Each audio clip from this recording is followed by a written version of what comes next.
Welcome to the Mental Note. I'm Dr. Doral Pulley, and this is my very first podcast. The Mental Note is giving you an opportunity to think, to give you something to think about, to put on your mind, to give you something to pull apart and something to bring back together, to provide some healthy coping mechanisms to kind of deal with the day-to-day issues of life, to reach that goal of living a holistically healthy, balanced, and well-rounded life. So during this episode, I decided to tell you how I even got into the mental health profession. It's not like as a child I just dreamed of, I just want to be a therapist. I want to be a counselor when I grow up. That was not what I said. I said that I desired to be a minister. As a little boy, I always enjoyed going to church, and I always felt at home at church. Even after church, would come with my cousins and we'd play church after church. And so I always looked forward to being a preacher, being a minister. That's what I thought that I was going to be. But it came to a point in my life, I was 22 years old, and my wife of 11 months, she died. She transitioned 10 days after our twin daughters were born.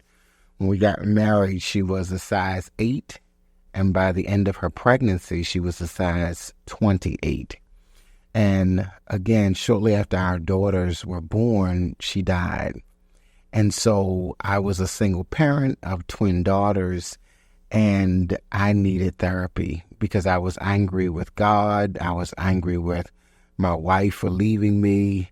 I was angry with the church people because they didn't know what to say. I just had a lot of anger as a result of being a single parent, a single dad, and now a widower. And so I knew that it was time for me to go to therapy because I was pastoring a church, and one of the members said, what are we going to do? Our first lady has died, the pastor's wife. How are we going to have a church without a pastor's wife? And I was like, a pastor's wife, a first lady? I'm concerned about having a wife for me. I'm concerned about having a mother for my children. And I was just so angry. I said, you know what? I need to step down from being a pastor of a church and being a minister, a spiritual leader. And I need to focus on me getting some help to process the events that have taken place in my life. And I need to focus on learning how to be a dad, how to be a single parent. I had no prep for it. Not with just one child, but with 2 children, and identical twin girls, Brittany and Courtney. They just had their 32nd birthday, and I needed a lot of support. I didn't know who I was, where I was going, what I was going to do with my life. I was very confused and very angry, and I went to counseling, and counseling gave me access to like a whole new life. It gave me access to a whole new world. And going through counseling, I was able to get some healthy coping mechanisms to kind of deal with the day-to-day stresses of being a dad and making bottles and changing diapers and doing hair and burping babies. And I was a stay-at-home dad for 2 years. I decided to stay home with my daughters until they were able to talk and knew all their body parts and were potty trained. So I was home for 2 years. And during those 2 years, I was in therapy. I was in counseling, processing my anger, processing my hurt, my disillusionment of being a newlywed and now being a single dad with twin daughters. And so I learned that there was a me outside of the roles of being a pastor, being a father, being a son, being all these different roles that I had. I learned that there was a person that was fulfilling all of these roles, that I was not the sum of all the roles that I was playing, that I was more than a title, more than a position, more than a role, more than a responsibility. I was a person. And so I learned how to get to know myself, how to love myself, to take time for self-care.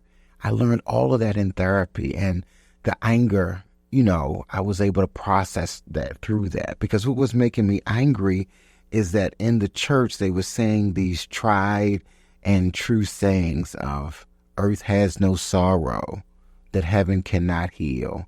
God is too wise to make a mistake. God needed a flower in God's garden, so God took your wife, Alicia. That God needed a jewel in God's crown, so God took your wife, Alicia. And as they said these things, I just became irate. The more they said these pet phrases, and I had said them too as a minister, the more angry I became and the more frustrated I was. And what I learned is that a lot of the ministers that were my colleagues, they hadn't really been trained in mental health. They hadn't really been trained to sit with people in their pain. They were able to give a prayer, a scripture, a song, but really sitting with people in their pain and helping them to process through it, they didn't have any experience in that. And I was planning to go to seminary as well, and I looked at the curriculum, and there was like 2 classes in pastoral care out of 90 credits about the Bible and all different spirituality and religion, but there was only like 2 courses in pastoral care and counseling. And so I learned that they just didn't know any better. They didn't know how to be with people in their pain. And so even though I had a bachelor's degree in religion and theology, instead of getting a master's degree in divinity, I decided to go to Loyola University in Maryland and get a master's degree in pastoral counseling, because I felt like the gift that counseling gave me, I desired to give it to other people. That the help that I received in therapy, I desired to give it to other people. I desired to have that tongue of the learned, that I might speak a word in wisdom to someone who is weary. And so I went to Loyola once my daughters were 2, and I had finished my own therapy, and I went there to become a pastoral counselor. And people was like, pastoral counseling? What is that? What is a pastoral counselor? Are you a pastor who does counseling? Or are you a counselor who counsels pastors? What is a pastoral counselor? And it was a new field that was breaking during that time, where they were bringing the spiritual dimension to the therapeutic environment and marrying mental health and psychology with theology. That a part of who we are as human beings is that we are spiritual beings. We're not just body and soul, but spirit, soul, and body. And so through the pastoral counseling program, I learned to look at people holistically, to see them spiritually, mentally, emotionally, as well as physically, not just body and soul, and to be able to be open to that spiritual dynamic in the therapeutic situation. And so I went to Loyola, and I did very well there. And then it came to the part to move from just the theory of counseling to doing the practice of counseling in order to be able to graduate and to be licensed as a licensed professional counselor. And again, this was back in Maryland. And we needed 3,000 hours of supervised counseling in order to be a therapist. And I had a placement in an inner city Catholic high school, St. Francis Academy, and the clients were hit and miss. Like if students were out of school, then I didn't get hours that week. Or summer break, Thanksgiving break, Christmas break, Holy Week, spring breaks, I didn't get clients. Or if a student had a test and they couldn't come to therapy because they had a test or a quiz or a presentation or a project, then they didn't come to counseling. And so I was not getting the hours that I needed. And one of the nuns said to me, she said, well, I know a place you can get hours. She said, they're looking for therapists and they have plenty of clients. And I said, well, where's that? And she said, down the street, there's this center for people with sexually deviant behaviors. And she says people don't want to work with that population, but they need lots of therapists and there are lots of people there that need help. And I was like, I don't know if I desire to deal with sex offenders. And so I was like, I don't know about that. So I was kind of hesitant, but again, I needed the hours. And so she said, well, I'm working there. Come and try it out. And I tried it out and I went there and my heart kind of opened for them because they needed help just like everybody else. And that's one of the things that I learned in becoming a counselor and through the theory and the practice is that everybody needs support. That no matter our title, our position, how much money we have, what kind of car we drive, or what kind of house we live in, we all need support. That therapy doesn't mean that you're crazy. Counseling doesn't mean that you are crazy. It just means that you need support, that you need a safe place to be able to talk about and work through what's going on with you. And so I began to be that safe place for the clients there, and my heart began to open and see that what they were doing was as a result of 99% of the time what was done to them, unresolved issues in their childhood. And I just began to see that everybody can use support, that everybody has something in their lives that they're working on to be their best selves, to live their best lives. And sometimes people get stuck and they need support. Sometimes something happens in life. We call it an adjustment disorder.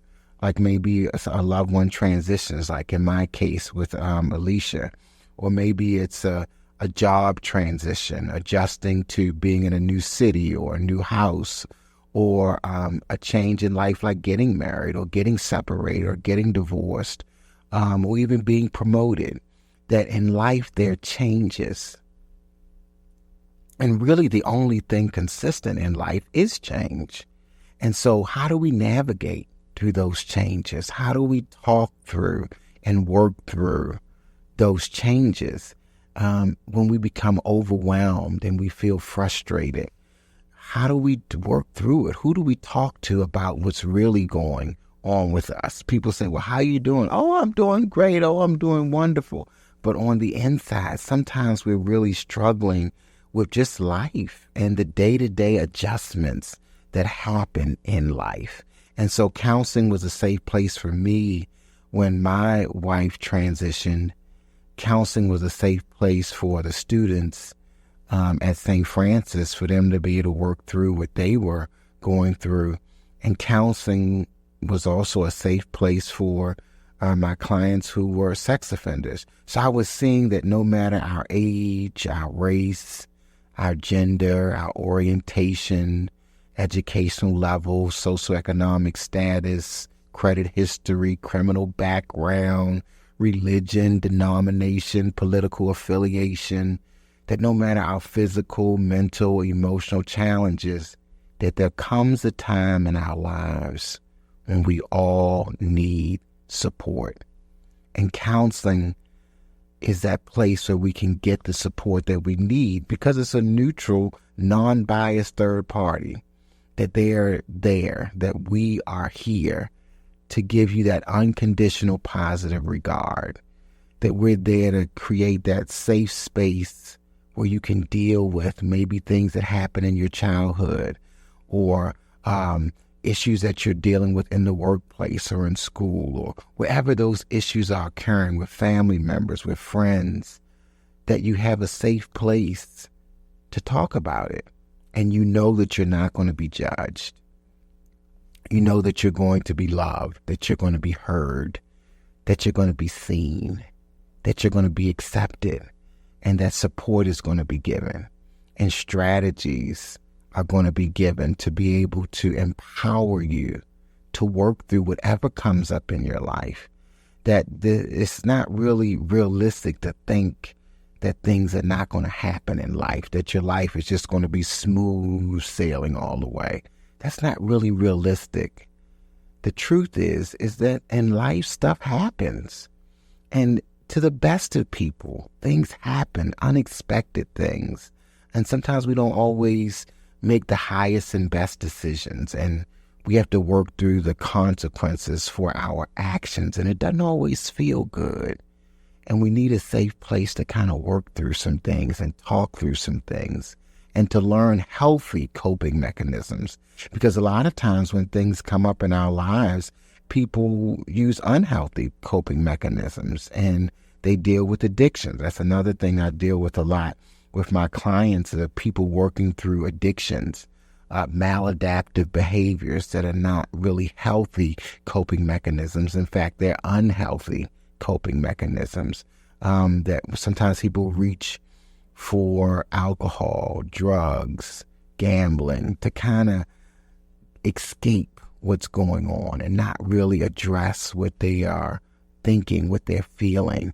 Maybe it's chocolate, maybe it's coffee, something to alter their mood. And so those unhealthy coping mechanisms take us deeper and deeper where we become dependent on some other person, some other place, some other thing, some other substance or behavior or activity to alter our mood. There are a lot of junk websites on the internet, cluttered, neglected, and forgotten. Nobody wants to visit a site with outdated information, broken links, and security vulnerabilities. That's why Name & Creative is here to make the internet and your business more tidy. Don't let your website become a digital junkyard. Reach out to us today, and we'll make sure your website is well-maintained with fresh content to boost search rankings, keep visitors engaged, and grow revenue. Connect with us at info@nameandcreative.com or visit our website at nameandcreative.com to get started. And so counseling taught me that I have everything that I need inside of me to deal with whatever comes up in my life. And if I can talk it out, if I can journal about it, I can work through it with the support. I can do it. I can work through it. That I don't have to be dependent on any other thing in order to deal with what's coming up in my life. And so I learned in therapy that I was enough and that everything I needed was inside of me to live a happy, healthy, prosperous, and successful life. And I didn't have to be dependent on something outside of me to get me through my life. And so counseling was just that powerful tool for me. Again, I did the classes. I did well with the classes. I did the internship at the school, and I supplemented it with working at the center with the sex offenders. And I was finally able to get licensed as a therapist. And I've been a therapist for over 28 years. And I really was like, okay, I've taken the classes, I'm licensed. You know, what am I going to do? Am I going to work in an agency? Am I going to apply for a full-time job? Am I going to start my own practice? What am I going to do? And so I decided that I desired to be, you know, my own person and do my own practice. And I was nervous about it because I didn't really know how that worked. And so I was out to dinner with some friends, and there was a guy there, and he's like, well, what do you do? Because we were all ministers. And he said, well, what do you do outside of preaching and teaching? I said, well, I just became a licensed therapist. And he was like, really? That's cool. And I told him about pastoral counseling and bringing that spiritual dimension into the counseling situation. And he was like, that sounds really, really interesting. He said, you know what? I'm going to be your first client. And I was like, for real? He was like, yes, I'm going to be your first client. And he was consistent. And I said, well, I'm not, paneled with the insurance companies and stuff like that. So I can't really take insurance until I get paneled with all these insurance agencies. And he said, I'll just pay out of pocket, and he paid out of pocket what he was able to afford. And he said, I'm going to build your counseling practice. And I was like, huh? He was like, I'm going to make sure you always have clients. And to this day, 70% of my clients 28 years later go back to this initial client that I had. it's like just by word of mouth. And it kept going, and I never took insurance. I don't take insurance now. I do a sliding fee scale where people pay what they can afford. And I also do pro bono clients, and I've never turned anyone away. And with pro bono clients, I've learned that people need to invest something, even if it's $1, $5, $10, which is considered pro bono, because they're not paying the normal $100 plus for a session, that I tithe my time, my talent, and my treasure. That out of every 10 clients, I take one of them at that lower rate, at that pro bono rate, because I realize being able to work with people is a gift. It's a gift that God has given me. So I'm not in it for the money. I'm not in it for any other reason other than to help people. So I've never turned anyone away. I've never advertised, and I've never taken insurance. And for 28 years, I've always had clients, and I've always had a waiting list. Even when I moved from Maryland to Florida, people, my clients, they went virtual. They did some desire to stay with me, even virtually. And I built up clients in this Tampa Bay area. But it's all been kind of organic. It just kind of flows, and somebody tells somebody else, and somebody tells somebody else. They have a positive experience, and they share it with somebody else, or they learn a skill, a strategy, and they share it with somebody else. And it has grown over these 28 years, and I have enjoyed it. It is so fulfilling to see someone heal mentally. It is so fulfilling to be a part of the process of someone healing emotionally.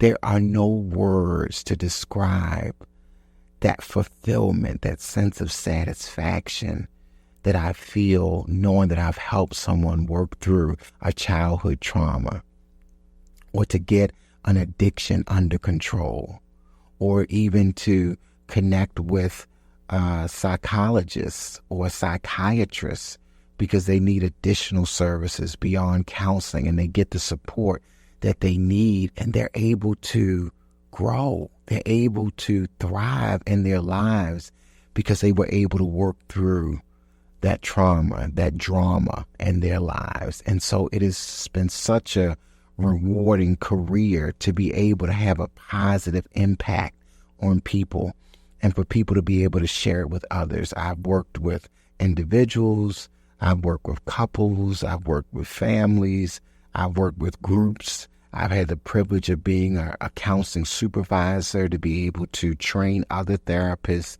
I've also had the honor of being a professor and teaching people how to become therapists, the theoretical as well as the practical part of it as well. And it has been such a rewarding career that I never saw coming. It was through my wife's transition and my own pain that I discovered my purpose, that this is really what I came to this planet to do. I still preach, I still teach, but I really feel like this is a really, really important part of my purpose and my call to help people to find that safe place to be able to process their thoughts and their feelings and be able to work through things that have hindered them from progressing, that have stopped them from moving forward, to be able to overcome obstacles that stand in the way of them really being the person that they desire to be and really living the life that they desire and the life that they deserve. I'm just so full of gratitude every time. And it's like magic that when one client finishes, there's another client or two ready to start. It's just been a very organic, natural flow of it's like the universe sends to me people who need that kind of support, who need what I have to offer. And every therapist is different, and it's important to find one where you connect and feel safe and feel comfortable. But the major thing is that you're getting that unconditional love. You're getting that positive regard. Because I believe that if we can create an environment an atmosphere where people feel safe, that we can work through anything. When people feel seen and heard and understood, and people are genuinely interested in them and their journey, whatever unhealthy habits or stuck places in our lives, we can really work through it. We can heal. We can become. We can overcome. We can unfold and be the best version of ourselves. A big part of counseling is dealing with feelings. You know, we talked about earlier how everybody kind of smiles and says, "Oh, I'm wonderful." You know, the pet phrase, "Oh, I'm fine," but have those deeper thoughts and feelings that are unprocessed. And when they're not processed, we eat about them, we drink about them, we smoke about them, we sex about them, because they're thoughts and feelings that we've not processed. And so we use other things, people, places, things, substance, behaviors, activities, to process what we're not consciously working through. So unconsciously, we're spending an inordinate amount of time on our cell phones, gaming, losing ourselves and some other thing other than really dealing with what's going on with us. And so a big part of therapy is working through your feelings. And we all have feelings. Feelings are not right or wrong. They just are. And that anger that I had with God, the therapist said to me, "It's okay to be angry with God." And I was like, "Really?" She was like, "Yes, it's okay to be angry with God. It's a relationship." And so what relationship do you have where everybody does exactly what you want them to do and you never get angry with them? And so my therapy took my spirituality and my relationship with God to another dimension, because it was no longer just a relationship with God that was based on rules and religion and ritual and regulations, but it was really a relationship where I could be open and honest with God even about what I was thinking and feeling. And so the therapist kind of gave me permission to be authentic. And I adopted this phrase that I work with my clients and I often speak about in different platforms. And it's a funny little phrase. It kind of rhymes. It just simply says, "When I feel, I deal, so I can heal. Keep it real, and God is revealed." I'm going to say it again. When I feel, I deal, so that I can heal. Keep it real, and God is revealed. So the thing in therapy is that you're working with your thoughts and feelings. And many times we discount our thoughts and feelings. Say, "Oh, that's no big deal. That thought is no big deal. That feeling is no big deal." But if it was enough to elicit a feeling in you, then it's worth processing. If it was enough to be a thought that keeps coming to your mind, that it's worth dealing with. When I feel, I deal. Your feelings are gifts from God. They are gifts for you to pay attention to and not ignore. Because when we ignore what we're feeling, that leads to low self-esteem, poor self-image, lack of self-worth, because you're telling yourself that what I feel is not important, but I think it's not important. So if it elicits a feeling in you, deal with it. When I feel, I deal. I deal with whatever it is that I'm feeling. And remember, feelings are not right or wrong. They just are. And you can be feeling a lot of different feelings that even appear to be contrary about one thing, but it's okay to feel it. Instead of, like having a headache and people rush to pump a Tylenol or Motrin or some aspirin, Advil to mask what they're feeling with the headache. That's a lot of times what people do with their emotions, is that we mask it with something else, with a drink, with a smoke, with something to kind of mask what we're feeling. But underneath of that medicine, that headache is still there. And underneath of whatever you're using to mask it, those feelings are still there. Those thoughts are still there. So why not process them? Why not honor yourself and process those thoughts and feelings? And so when I feel ideal, so I can heal, the only way to heal yourself, and you have the power to heal yourself by processing and dealing with your emotions, by processing and dealing with your thoughts. And therapy is that place to help you, to support you, to be able to get in touch and to process those thoughts and those feelings. When I feel ideal, so that I can heal. Because once you open yourself up to your thoughts and your feelings, other feelings and thoughts that have been suppressed, they'll start coming up and you'll start healing those thoughts and feelings. Things come up and out to be healed. And then when I feel ideal, I heal, I keep it real, which means that we're able to connect with other people at a mental and emotional level because other people are having those same feelings and you think you're the only one. Other people are having those same thoughts, but we think we're the only ones. So we keep it real with people by opening up and sharing our thoughts and our feelings in those safe places. So when you go to therapy, when you go to counseling, it's probably going to be a different experience because it's a safe place to process your thoughts and your feelings. That you will feel and deal and heal. It'll keep it real where you'll be able to connect and relate to other people. And you'll see God revealed. You'll see a deeper connection with yourself as a spiritual being, as a person of the universe. You'll be able to feel that deeper connection with love, with peace, with joy in your life. And so I'm grateful to be able to support people on the journey. It's like travelers on a journey. And the therapist, the counselor, is there to support you on the journey. And I'm just so grateful to be able to help people. It's kind of like, as a therapist, one of my professors said, you're always working yourself out of a job.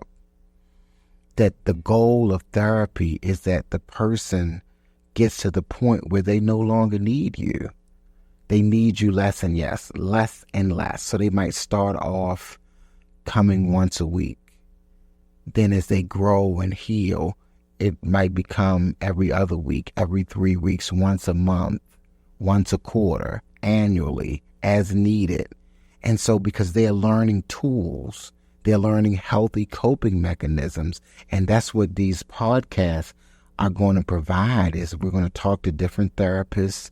I'm going to talk to some of my former clients and guests that I thought that I would never even have the opportunity to interview. They're going to be on this podcast helping us with these coping mechanisms, these tools, these strategies, practical day-to-day things that we can use to make our lives better, to make ourselves feel better so that we can be whole as opposed to fragmented. And so that's the deal. That's what therapists are there for. Let's lose that stigma around therapy and counseling that is something wrong with you. It's really something right with you when you're investing in yourself and investing in your healthy self so that you can be your best self and live your best life. So I'm excited about this Mental Note podcast, and I'm just so grateful. I'm just kind of feeling reflective and tearful as I'm thinking about my own journey and how it has benefited me. And as I think about all the hundreds of people that I've supported over the 28 years, I'm getting filled up. And then this new opportunity of this podcast, the Mental Note, to be able to support more people in their holistic growth and development. It's just so exciting to me. And it's just something to be excited about. This is just the first one. There are many, many more to come. I look forward to your feedback. Let us know what you're thinking, what you're feeling, what you got out of the podcast, how we can make it better. And I'm excited about the guests that are coming. and just having this mental note, a time to take care of your mental and emotional well-being. Well, thanks again for listening to The Mental Note. I'm Dr. Doral Pulley. I came to put something on your mind, to give you something to think about, something to pull apart, and something to bring back together. Because the truth is, you are able to create the life that you desire and the life that you deserve.